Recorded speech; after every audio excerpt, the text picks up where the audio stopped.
After going through all the AI tooling that is out there to create online courses, I noticed a couple of fundamental flaws.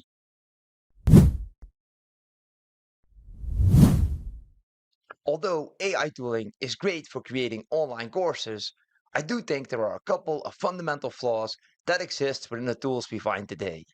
So let's talk about it in this video and see how we can improve these tools over time to create the best possible courses for our learners. So the first flaw that I noticed is that most of these online tools seem to think that creating courses is a sequential process. However, experienced course creators will tell you that this is definitely not the case. Typically, the way that the course creation process is described is as follows. There's an idea generation phase. This is the phase where you come up with a problem that you encounter yourself, that you might have some answers to, that you think might be valuable for others to learn from.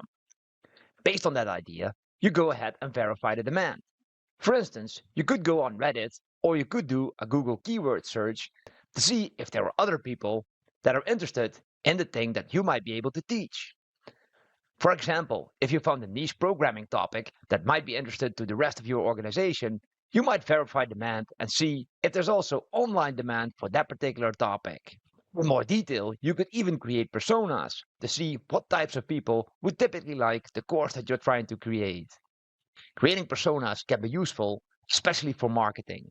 So it could be that you divide the crowd up in different age groups or interests that they might have when relating to your course. And then you do the content research, so you get more detail and fill in the gaps of your knowledge. And then you continue to create the course outline. So you set the learning objectives and you determine the best modality to teach your course. After that, it's time to actually create the content. And after we've created most of the content for the course, we go ahead and we execute some preliminary testing. So we might reach out to a few potential users and start testing with them directly. That also allows us to figure out the value of our course and we can create a pricing strategy. With that pricing strategy, we can go ahead and market the course and eventually publish the course when we have really primed our audiences for the courses that are coming. And after we've published the course, we continue to maintain the community by answering their questions, perhaps setting up a communication channel like Slack or an email list. And then comes the point of maintaining the course. So we might be able to maintain the course in terms of updates to the content, for instance, new versions of the programming language, but there's also maintenance in terms of staying in touch with your community and figuring out whether or not there's additional things that you can implement into the course that might provide a lot of value. So this is the typical way that people view the course creation process. Now this might sound good in theory, but in practice, creating courses is very much an iterative process. Even later in the process, there might be changes that affect the previous steps of the process. However, in reality, that process looks more like this. For instance, let's say that we created a course and we were at the marketing stage of the process. At some point, we figure out that we're marketing to the wrong people. At that point, we might have to go back and verify the demand for the course. Did we do a proper job of really investigating if there was a need for this course? But let's say that we identify that the course is just priced too high. We might have to change the pricing strategy. But if we change the pricing strategy, perhaps we also have to make a few changes to the course outline because we want less detail on certain topics in order to decrease the production time of our course in order for the course to remain profitable. And this can continue on indefinitely. Basically, creating a course is not a sequential process. Instead, it is iterative. Any part of the course creation process that you change might have a knock-on effect on other parts of the process. So going through a predetermined flow by using all of these AI tools is usually not a good idea. So indeed, there might be changes later in the process that affect the entire course creation process. And this is something the tools do not take into consideration.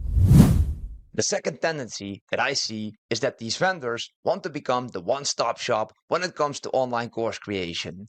But I don't think that's the right path to go down. So let me explain why. So let's say that we have an AI vendor that is looking to create tooling that we can use for creating online courses. Let's say, for example, that they focus specifically on creating course outlines. This is their niche, and this is how the company got started. Now, the most likely reason that this company is so good at creating course outlines is because they have either proprietary data or a very good model to assess other course outlines and train their AI. So this makes them very effective in this specific niche. However, as time passes, you'll notice that these companies always want to take on more parts of the course creation process.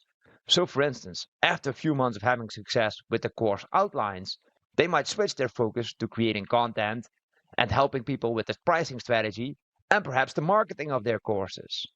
The problem with this is that they lose focus on the thing that made them so successful in the beginning, which was creating course outlines.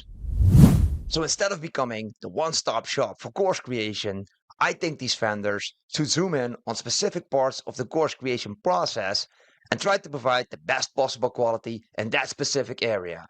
So let me explain what that looks like. So perhaps a better model is to really focus on one specific area of the course creation process.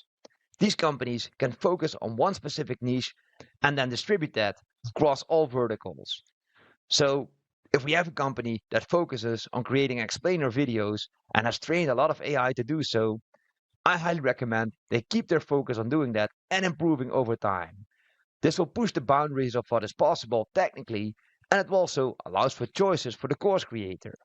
And in my opinion, it's us, the course creators, that have to pick the tools that best fit their current needs. And you might be able to combine multiple tools together and even create some automations for your specific process. So these companies should focus as much as possible and make their tooling as accessible as possible, either through a UI or APIs that we can connect to automatically.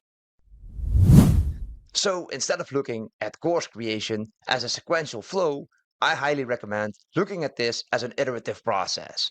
And each individual vendor has a specific niche that they should focus on. It's up to us as course creators to tie together these different vendors and create the highest possible quality for our learners. In fact, I think there's room for a software as a service company to tie together all of these different APIs and allow the course creators to select the best of breed vendors. But more on that in the next video.